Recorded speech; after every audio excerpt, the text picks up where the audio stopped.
اگرچہ میں اس موضوع پہ تقریریں کر چکا ہوں، لیکن آج پھر اس گفتگو کے حوالے سے بات چیزیں تازہ کرتا ہوں۔ اس وقت عالمی سطح پر یہودی جمع عیسائی بریکٹ میں کر لیجیے، اور امریکہ جمع یورپ یہ بریکٹ میں کر لیجیے، ان کا اندر معاملہ کیا ہے؟ اصل جو ہے اس میں پیچھے مائنڈ ہے، ماسٹر مائنڈ، سازشی ذہن، وہ یہود کا ہے۔ باقی عیسائی آلہ کار بن گئے ہیں۔ جو 100% آلہ کار ہے یہود کا وہ پروٹیسٹنٹس ہیں۔ پروٹیسٹنٹزم یہود ہی نے پیدا کرایا تھا، یہود ہی نے یورپ کے اندر سود کا رواج شروع کروایا، ورنہ سود حرام تھا وہاں پر بھی، یوزری بھی اور کمرشل انٹرسٹ بھی، دونوں حرام تھے، یہ یہودیوں نے کروایا۔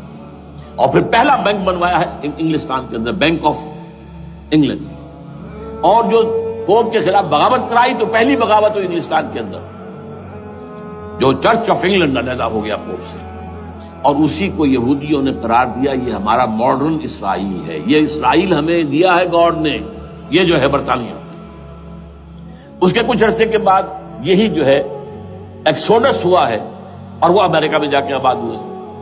لہذا امریکہ کو بھی جیوز نے کہا ہے دس از اندر اسرائیل، یہ ہے ہمارے اصل اسرائیل، ماڈرن اسرائیل یہ ہے، اس لیے کہ جو انہیں وہاں پر اقتدار حاصل ہوا ہے، جو قوت حاصل ہوئی ہے، جس قدر دولت انہوں نے وہاں جمع کی ہے، وہاں کے جس طریقے سے جکڑ لیا ہے حکومتوں کو، فرنگ کی رگے جہاں پنجے یہود میں ہے۔ ٹھیک 100 سال پہلے علامہ اقبال یہ مشاہدہ کر کے آ گئے تھے یورپ میں، اور کون دیکھنے والا تھا کہ وہاں کیا ہو رہا ہے، بیہائنڈ دی سین کیا ہے، سامنے کیا ہے، پردے کے پیچھے کیا ہے۔ فرنگ کی رگے جہاں پنجے یہود میں، اس وقت فرنگ کا امام تھا برطانیہ، یہ وہ سلطنت تھی جس پر سورج کبھی غروب نہیں ہوتا تھا۔ آج وہ فرنگ کا امام امریکہ ہے، یہ برطانیہ تو اب وہ جو ایک نظم ہے کہ بچپن میں پڑھی تھی، London bridge is going down going down going down, اس کی مثال ہے۔ برطانیہ کی کوئی حیثیت ہی نہیں ہے، ورلڈ پاور کی حیثیت نہیں ہے، وہ تو چھوٹا بھائی اس نے بنا رکھا امریکہ نے اپنا، تو اس حیثیت سے جو ہے اس کی کوئی حیثیت ہے، ورنہ کوئی اور حیثیت نہیں ہے۔ بہرحال ان دونوں میں یہ ہے کہ پیچھے ماسٹر مائنڈ، سازشی ذہن، پلاننگ، سکیم ساری یہودیوں، اعلی کار امریکہ سب سے بڑھ کر، اس کے بعد برطانیہ، اور اس میں اصل پروٹیسٹنٹس، ان میں بیپٹسٹ، ان میں اس سے بھی آگے بڑھ کر ایونجلسٹ، جن کو کہتے ہیں بورن اگین کرسچنز، جن کو کہتے ہیں نیو کنزرویٹو کرسچنز، یہ تمام اصطلاحات آپ اخبارات میں پڑھتے ہوں گے، ان کو گروپ کر لیں۔ یہ اصل اعلی کار، ان کو ایک نیا نام دیا گیا ہے کرسچین زائنسٹ۔ ایک یہودی زائنسٹ ہیں، سارے یہودی زائنسٹ نہیں ہیں، بہت سے یہودی ہیں جو یہ زائنسٹ کے مخالف ہیں۔ چنانچہ میری ہیوسٹن میں ملاقات ہوئی تھی ڈاکٹر وشو براڈ، بہت بڑا پروفیسر ایمیریٹس یہودی، لیکن یہ کہ اس نے کہا، بڑے اجتماع میں کہا، ہمارا اجلاس تھا وہاں پر، ہم نے یہ جو ہے بلایا تھا، ایک یہودی، ایک عیسائی اور ایک مسلمان، تینوں جو ہے وہ تقریریں کریں۔ نے کہا تھا کہ وی آر ناٹ سپورٹنگ اسرائیل۔ اس نے وہ عیسائی جو آیا ہوا تھا پروفیسر، اس کی they are supporting Israel, we are not supporting Israel. اسی طرح میری جو ہوئی تھی round table conference, round table, اس میں ایک یہودی پروفیسر تھے، وہ ہسٹری کے پروفیسر، میں نام بھول رہا ہوں ان کا، انہوں نے کہا آئی ایم اینٹی زائنزم، میں زائنزم کے خلاف ہوں۔ تو زائنزم جو ہے اصل میں ایک سیکولر یہودیوں کی تحریک ہے، اور اس کے سب سے بڑے سپورٹرز کرسچین زائنسٹ وہ امریکہ میں بیٹھے ہوئے۔ تو یہ ہے صورتحال۔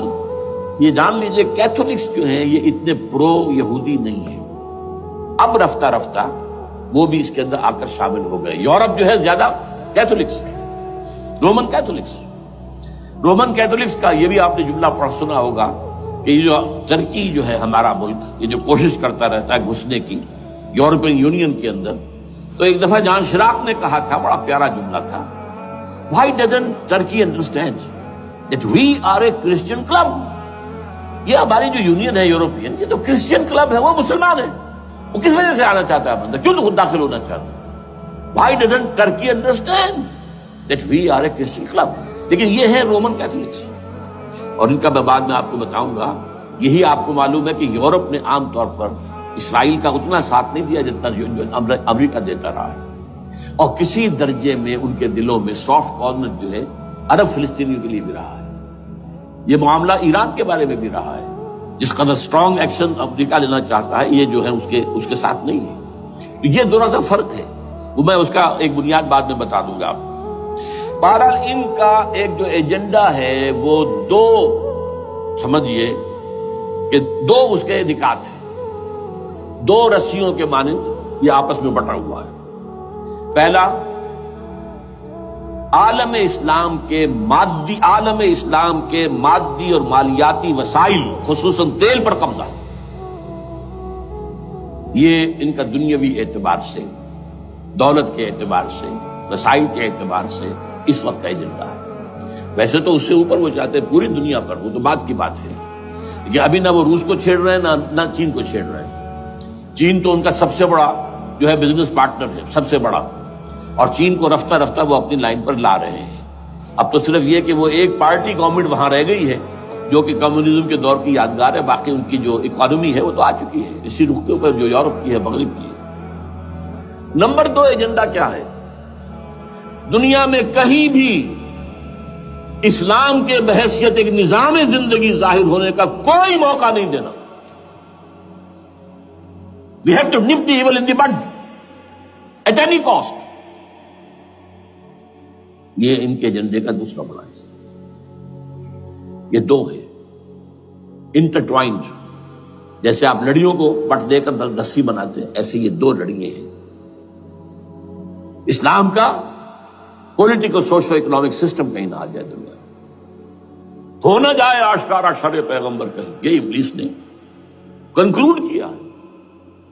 وہ جو ابلیس کی مجلس شورا ہے، ہو نہ جائے آشکارا شر پیغمبر، کہیں ایسا نہ ہو کہ پیغمبر کی شریعت دنیا کے سامنے آ جائے، پیغمبر کا نظام آ جائے۔ الحذر،